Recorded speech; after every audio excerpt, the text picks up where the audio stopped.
What's going on, you guys? Welcome back to part 3 of my new favorite series, which is reading my old blog. That's right, if you guys haven't checked out part 1 and part 2, you should do that. But just so you know, I wrote a blog when I started playing poker, and it still exists. And we're reading it. We're seeing what it's all about. So, anyways, I guess let's get into it. Let's see what it says. And last time when we left off, it was December 2010. So I'd had sort of like a good start to, my poker career, if you will. I'd made a little bit of money and I was sort of getting the ball rolling. Now there was 3 months that elapsed before I got into the next entry here, which is March 4th, 2011. With the title, I Feel Like a Teenager. Well, you are a teenager. Hello again. It's been quite a while since I've updated my blog, and I'm so excited to update my 3 readers, lol, on my progression in life as a poker player. Okay, good start. By the way, this is just going to be one entry because there's a lot covered here.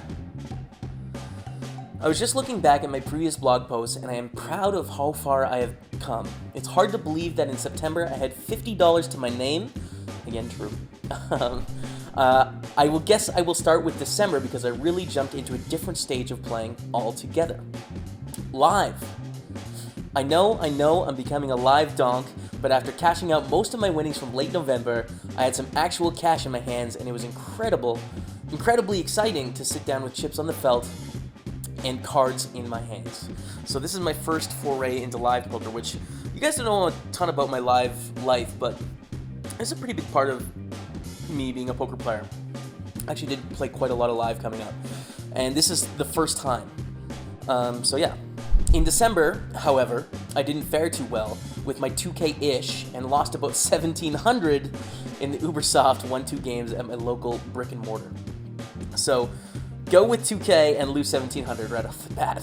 It's just not exactly a good start. I'm glad that I was stubborn because that's not a good first experience. But leading up to this, I had like a 5K month, I think, in November. It was something like that. You guys will remember, so it's reasonable. I think it's okay. Looking back at it now, I was definitely running bad too, but it definitely took the wind out of my sails from my best month ever in November. I ended up heading to my cabin for 2 weeks, like I'm doing tomorrow, actually, with my family for the holidays, and it was a great break away from poker. So that's December. January rolled around, and it was by far my most successful month of my life. All right. I took the $300 I had left in my bank and went to the casino the day I got home. Classic. Well, I ran good and had that up to about $2K in a week or so. I then figured that I would take a shot at the 1-2 pot dealer's choice game. It plays like 2-5. So this is a game that actually, if I was to play live, this is the game I'd still play if I lived in Lethbridge. And I remember taking a shot at it. It was like that game in the room where when you're a brand new player to a live room, there's the entry game, and then there's the big game. And the big game is like everyone knows each other. It's got this aura about it, where it's just like, that's where the big boys play. That was the 1-2 pot limit dealer's choice. Now, it sounds deceptive. The game actually does play a little bit like 2-5, and I do put that in the post here. It's actually pretty big game. Like there's commonly 1K pots, like a lot, several times a night. So the game is a reasonable size anyways. So yeah, played this game. Plays like 2-5 that ran on Mondays, Wednesdays, Friday, and Saturday. It was here that I made my mark in more ways than one. I've pre-read this. Oh boy. The game is a choice between pot limit hold'em, chosen maybe once in 1,000 hands, PLO, 50% of the time, or so, PLO 8, 30%, and pineapple, the rest. It's crazy pineapple. By the way, I hate pineapple with a passion. Feels like a demented form of Omaha where hands at Showdown are generally pair-type hands because most people will pitch their flush draw when they have bottom 2. In my opinion, the game lends itself to a guessing game on turn and river when you have top and bottom and someone barrels. It usually means 2-pair or set, not draws. It could be a fun game when people have pre-flop ranges and are capable of betting 2 streets with a draw but not in my local game. A strategy vid on pineapple would be the best thing ever in my opinion. So my argument against pineapple doesn't really make any sense because I think if that's my arguments against it, Hold'em is even more so like that than PLO, right? Like Hold'em's all about pairs as opposed to draws. Pineapple is just like the middle step between Hold'em and Omaha, so it doesn't make any sense. I just wasn't familiar with it, so I dismissed it, which is dumb. I don't like to live like that anymore, but I did at the time. Anyways, I really started to crush the games and ended up making just over 8K in the Dealer's Choice game alone during January. That was a lie. I didn't quite make that much. I think I made like 6K or so. I exaggerated a little bit, and you'll see some more exaggeration coming up. Me and my roommate Kevin were actually just talking about this. I think like when I started, I was a little bit insecure about doing what I was doing, and I always wanted to prove to people that I was okay, and that I was going to make it work. And for what it's worth, I had no reason to believe that it was going to work, It just like, I wanted to, so I kind of stretched numbers, and this is included in that. The money is nice. However, I have to say the most beneficial part of my playing that game was the friendships and therefore connections that I ended up making. Really interesting way of phrasing that. Friendships and therefore connections. Not the best priorities. Anyways, I live in a town of around 80,000 people, and some of the most important people frequent the game. No, they don't. To give a bit of background, when I was a kid during the summers, I would spend 2 months up at my cabin with my family. I had a passion for golf, so every morning at 9, I would get a ride from my parents to a 9-hole executive par 4 course, around 5 minutes away. I never made any tee times. I would just walk in and ask them to get me out. The result was from a young age I was able to talk with just about anyone about just about anything. I'd play 9 holes with whatever group stopped off to play a quick 9, and then do it again and again till I was tired.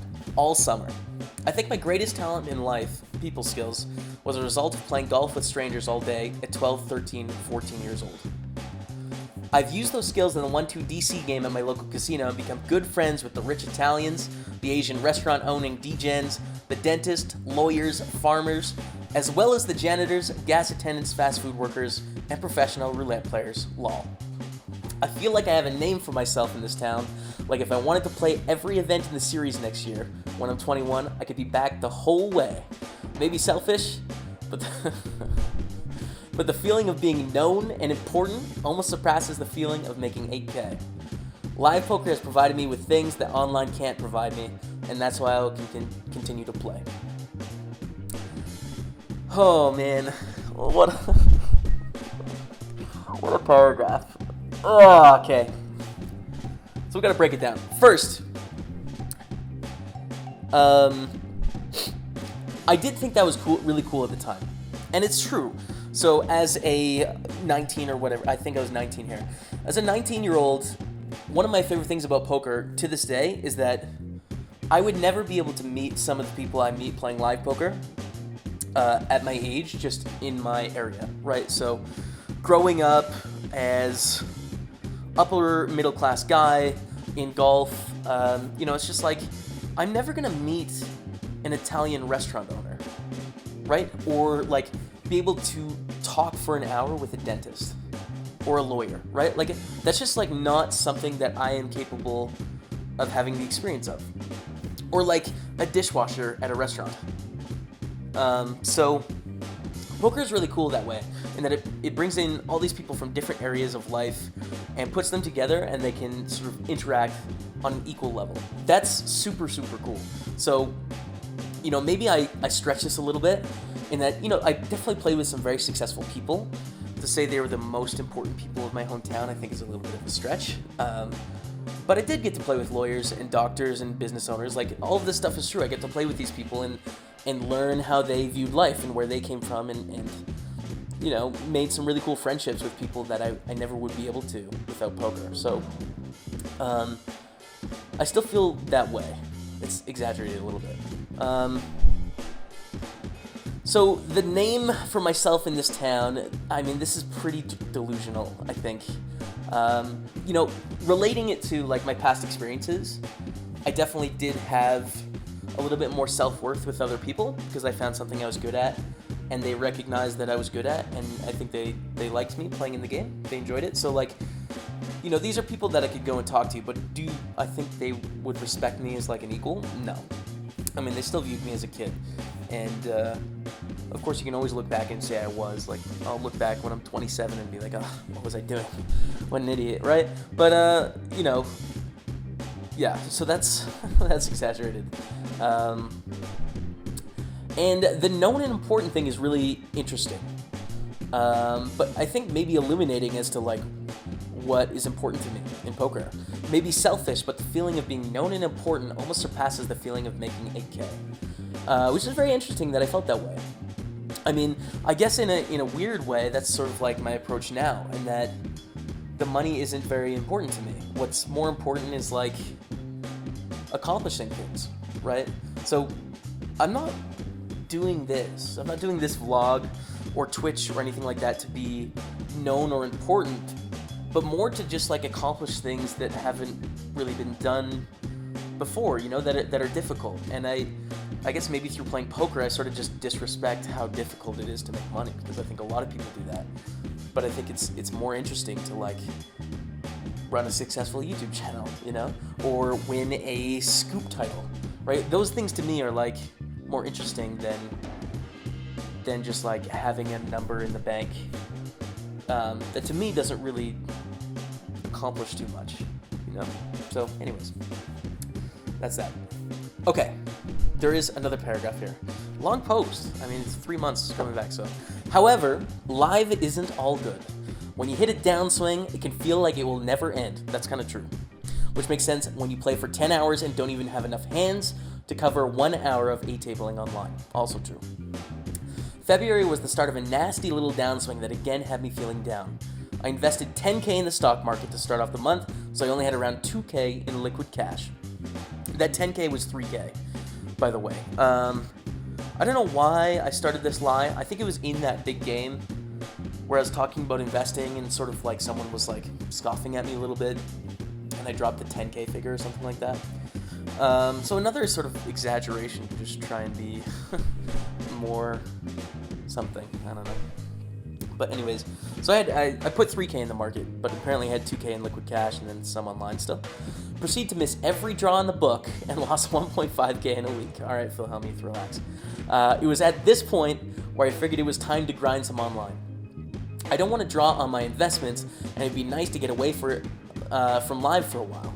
Started grinding entities, and after quite a few deep runs, I finally broke through and won 5.5K in a $5 2-rebuy-1 add-on. What are you doing playing live, kid? God, the games were good. I remember that win, actually, you guys. It was a really, really good feeling, and a huge score at the time. I remember going out with my friend after, and we went to, like, I think we went to Boston Pizza. We got some food, and I bought for him because I was balling. And then we went to the casino, gambled a little bit, I staked it. Gambled in poker, obviously. I can't believe how much live has improved my early tournament play. I never thought I would get much better playing against guys in sunglasses, but hey, results speak. Excellent dig. Yeah, really good. February did actually turn out into a good month. I know we are just into March, but I already have exciting news. All right. I went up to Calgary, Alberta, 2-hour drive from my hometown, or from my town, which is where I live now. Weird. To play in a $300 deep-stacked CPT tournament, Canadian Poker Tour. The field was 100 or so players, and I made the final table, busting in 7th with a 10 big blind shove on the button with ace-9. Ran into ace-queen, but I cashed for 1K. This is the biggest monthly tourney they run in Calgary and is said to bring out the best tourney players. I feel so good feeling like the field was easily beatable and I would have no problem playing these regularly. So I mean, there was a lot of prestige in playing a $300 tournament back then. Now playing that tournament probably doesn't bring out the best, The best usually don't come out for a $300 tournament, but it was a pretty big confidence boost, and I again remember going to that tournament. It was a fun time. 1K score. This is my biggest live score by far in terms of tournaments. I've just hit a mental milestone in my playing. I think that back in August I was just a child. incapable of truly grasping not only basic poker concepts, but the life concepts that come with them. Busting my role and building it has proven to myself that I can do this. I still have lots to learn, but I am starting to understand what life might be like as a true professional poker player, and the highs and lows that I may have to cope with. I feel like a teenager. The most exciting thing for me is what is to come. What kind of journey will my poker game take, maturing from teen to adult?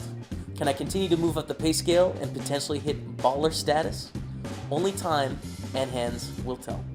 Jaime Staples. P.S. Ship the run good for mini F-tops. Hey, there we go. I like this at the end.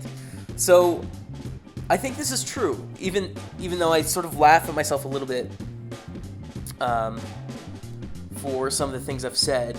You know, I do think that in my first 3 or 4 months or so of trying to figure this out, that I did learn a lot, and I did grow a lot as a person, I think.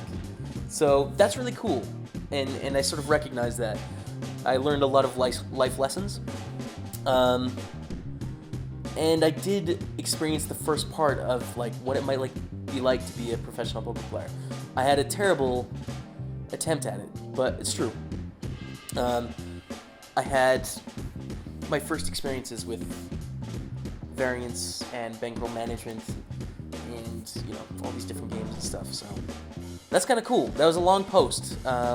Again, that was March 4th, 2011, after a 3-month break in the blog. But yeah, things are interesting. I've made my intro into live poker, and we'll see where it goes from there. That's going to be it for this entry, you guys. Part 3 of this Reading My Old Blog. I don't know how many parts it's going to be. I haven't gone through the whole thing yet, so we'll see. But if you guys like it, like, comment, subscribe. Let me know what you think down below. Please do. And we'll be back for another one fairly soon, okay? Thanks so much for watching. Catch y'all next time.